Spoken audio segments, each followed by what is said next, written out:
নির্জন এক মাঠে শুরু হতে যাচ্ছে এক ভয়ঙ্কর লড়াই। একটি ছোট্ট ইঁদুর খাবারের খোঁজে বের হয়েছে।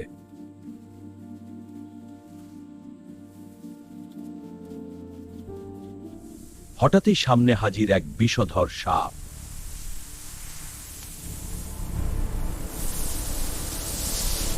চারপাশ নিস্তব্ধ।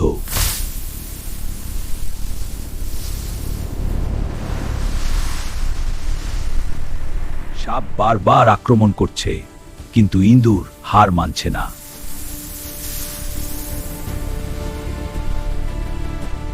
হঠাৎ সুযোগ বুঝে ইঁদুর পাল্টা আক্রমণ চালালো।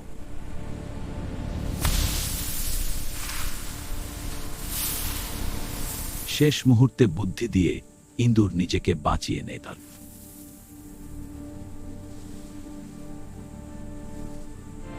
এ ছোট গল্প থেকে শিক্ষা শক্তি নয়, বুদ্ধি সবচেয়ে বড় অস্ত্র। ছোট গল্প থেকে শিক্ষা শক্তি নয়, বুদ্ধিই সবচেয়ে বড় হাতিয়ার।